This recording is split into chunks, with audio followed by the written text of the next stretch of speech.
That down.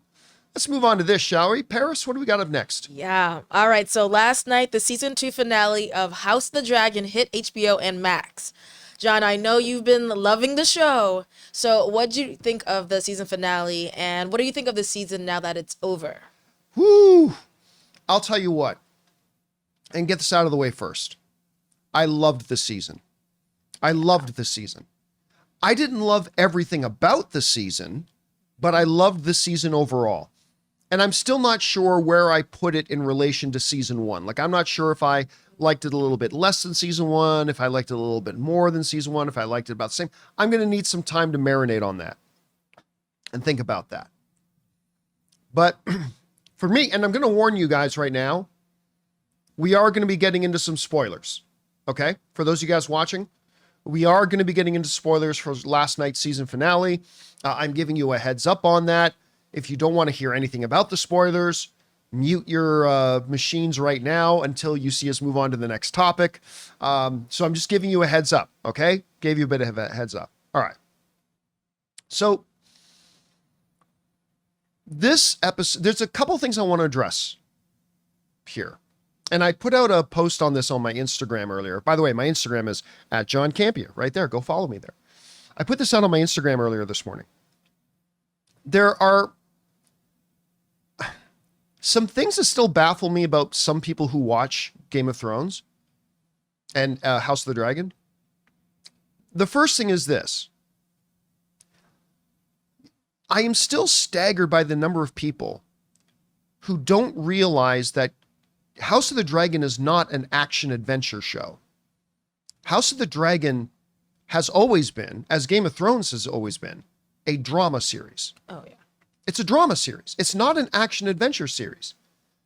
So I want to pull my hair out sometimes when, and then I end up looking like my dad, but I want to pull my hair out sometimes when I see people commenting and not talking about the pros or cons of the episode or the strength or weaknesses of the narrative and the story and the characters and the dialogue. It drives me a little bit crazy when I turn on after one of the episodes and go, there weren't any fights. Yeah. Do you guys remember the first 4 seasons of Game of Thrones? I mean, in 8 seasons, there were like 5 marquee action sequences, but that's besides the point. So it does frustrate me a little bit. I was frustrated a bit this morning watching some of the dialogue amongst some fan groups about the show. There weren't any battles. It's like, this isn't an action. This is a drama show, and the drama was great. So there was that aspect of it. The other thing that drives me crazy, I hear a lot of people talking about, and I understand this. I do get this point. A lot of people wanting like a big, they're looking forward to the big battles now. The Battle of the Gulf, right, is coming. Like, people are excited about that, and that's good that they're excited about it, and it's coming. And it reminds me a lot, though, when I hear people decrying, where's that battle that I'm... It reminds me a lot of the first number of seasons of Game of Thrones. When the war cry from everybody is, where are the dragons? Yeah. Anybody remember that? Yeah. Like, they even did an entire South Park episode about that, right? Yep. Where the kids literally traveled to George R.R. Martin's house to say, where the hell are the dragons? At some point, we're going to get dragons, right? And not only that, in that episode, he promised them pizza. And they had a diabetic kid with them, and he was just almost dying because George R.R. Martin couldn't even provide pizza. But he kept saying, the pizza's coming. Pizza's coming, boy. Trust us, the pizza's coming. And of course, probably the greatest song ever in the history of South Park, Wiener, Wiener, Wiener, Flaccid Wiener. I didn't watch it, and I thought that song was great. I didn't watch Game of Thrones, I mean. Oh. Yeah, but like I was like, just with that one episode, they told you right away what the fans' problem with the show was. Right. They wanted dragons, but they weren't getting it, and lots of wieners. But it was still great. The dragons hadn't come, but it was still great. So that's the thing about me. Couple things this episode did for me.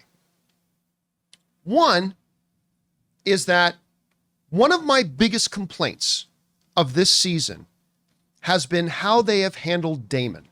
Yeah. They took arguably one of the most popular characters on the show.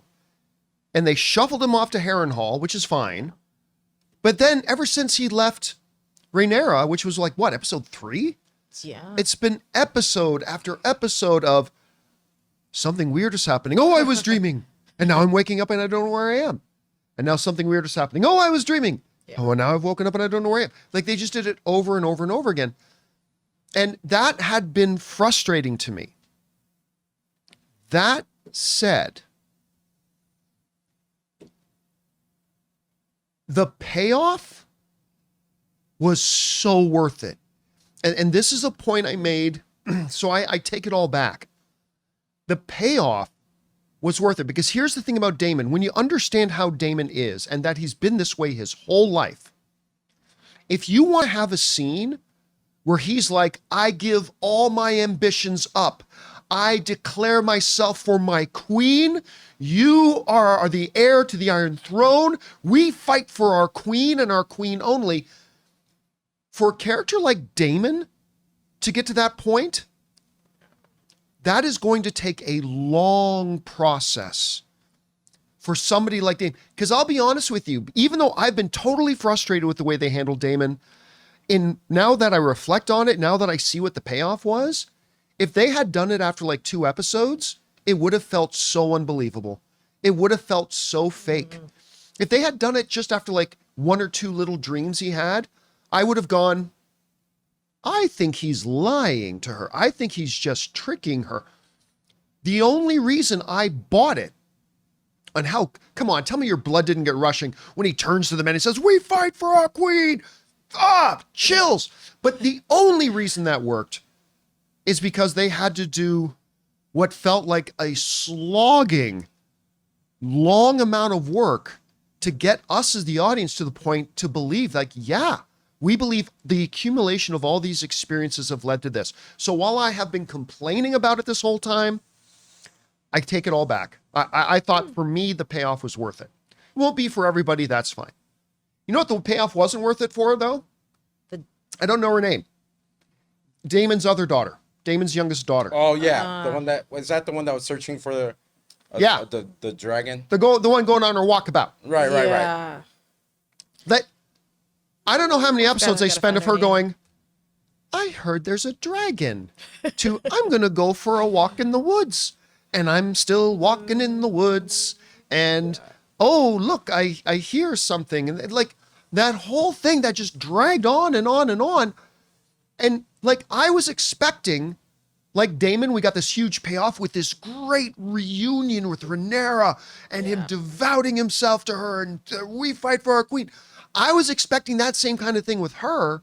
Yeah. Like I was expecting her to find this dragon, approaching it, and then the dragon, sensing this is my rider and whatever, and then her mounting the dragon and flying. Instead, we got, oh, there's the dragon. And it's like, that's what we got? So I was a little bit frustrated with that, I must say.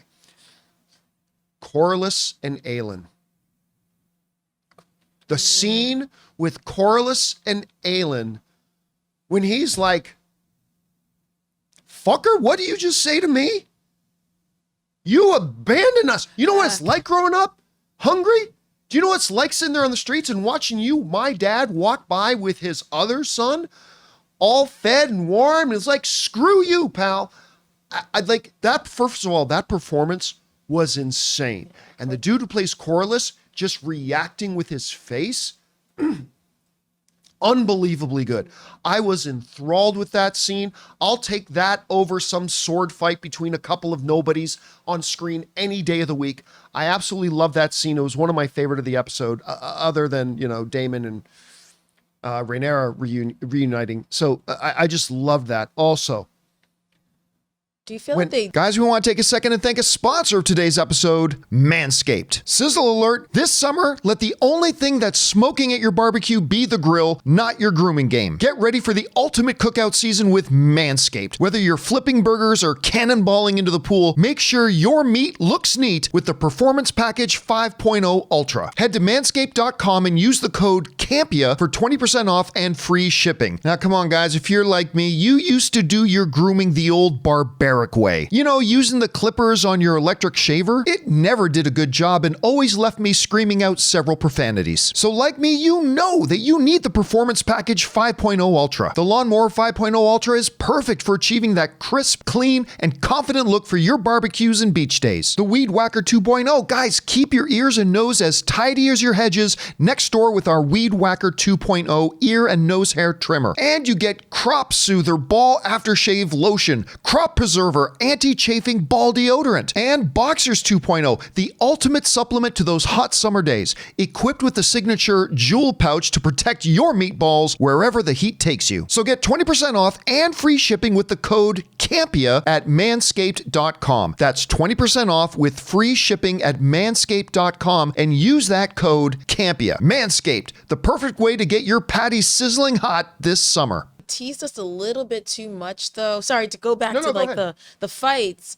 I feel like they really all season were like, we need to find dragon riders, and they built up conflict and getting armies together. And so I really just thought all this, even with Damon, was going to build up to some giant fight at least for the end. Just not. You think it's a build up for next season? Oh, yes, because that's the other thing about Game of Thrones, right? Yeah.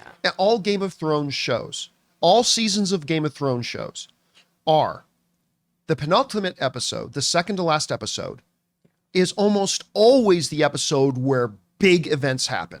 Yeah. And then the finale of the seasons are usually setting the table, tying up some loose ends and setting the table for the next season. That's what the Game of Thrones series did. That's what this one did. Like, yeah, remember, season 1 just ended with, oh shit, Aemon killed her kid. Yeah. It didn't end with the repercussions of that. It didn't end with the reaction. It ended with that. It just sets the table for season 2. And with this, all the pieces are now moving. The armies are marching. The dragons are mounted. The ships are sailing.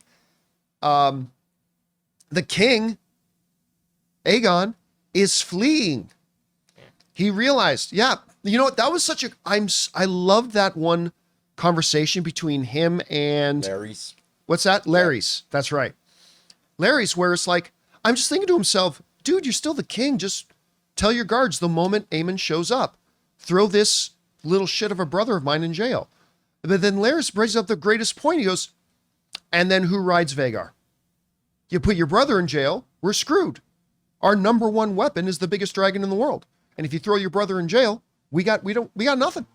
So I love that they set that up so it ends with him on the run.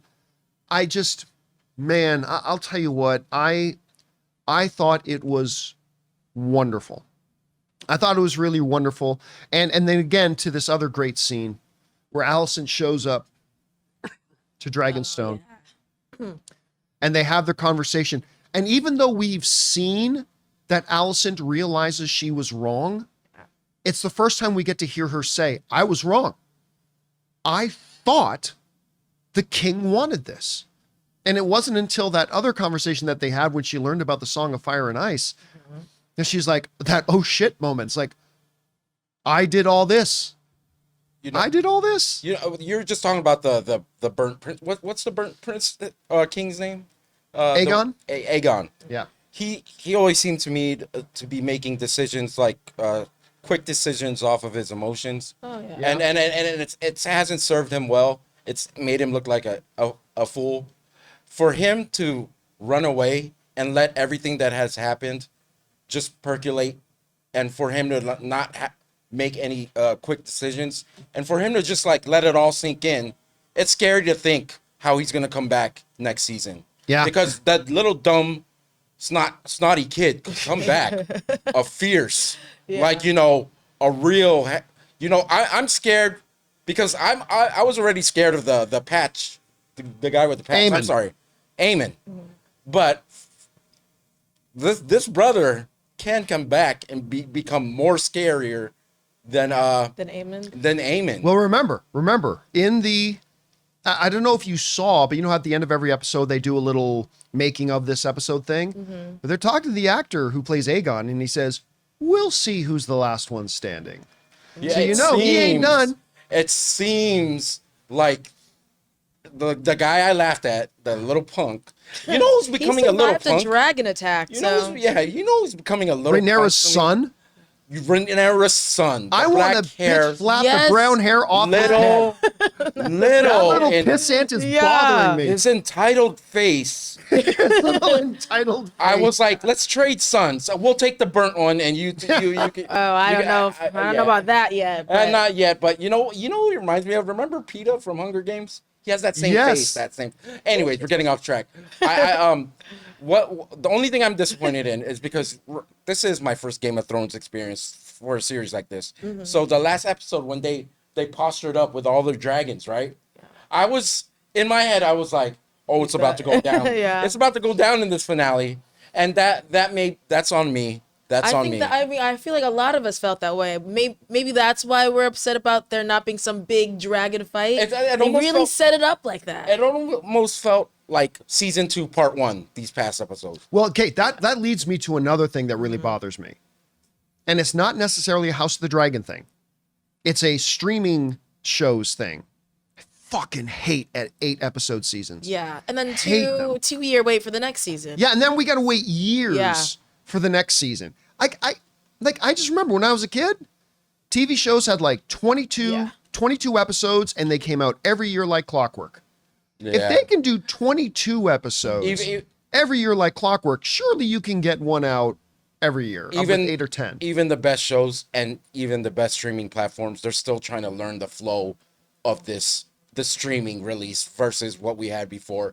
It feels like a lot of these shows, even if they're good, it felt like they had to make a certain deadline like right away. Like, just to, because if you leave House of the Dragon off of the air for a few years just so you could get a bunch of episodes, you might lose a lot of viewership, because people... I just think they can... Listen, if you got your production in order... You're right. You should have all your ducks lined up. You should be able to do 12 episode seasons, 1 season a year. I would hate to hear that they haven't started shooting the next season. They haven't. They haven't? No. Oh, yeah. I thought they were filming 2 seasons No. Oh. Or was that Rings of Power? Never mind. Okay, well, I guess we have to wait then. No, it's going to be like a 2-year wait. Oh, really. my God. But we said that for this season, and it came by quickly. I remember... It still took years. I remember we reported, they were unsure about getting season 2. And, it just came, and it's great. Let's hope we get more episodes. Well, question is for you guys. What did you think about the finale of House of the Dragon? I actually thought it was great for what a Game of Thrones season finale usually is. It sets the table. And by the way, the showrunner at the end said, season 2 is setting up the all-out war. Season 3 is all-out war. Yeah. So, I don't know. We'll see what that pans out. Whatever you guys think, jump down into the comment section below and let us know your thoughts. Hey guys, thanks so much for watching this video. Make sure you like the video, leave a comment, and subscribe to our channel. And don't forget, we have a daily podcast called the John Campea Show podcast, available on Apple Podcasts, Spotify, or your favorite podcasting app of choice. Go and subscribe to it today so it'll be there when you need it.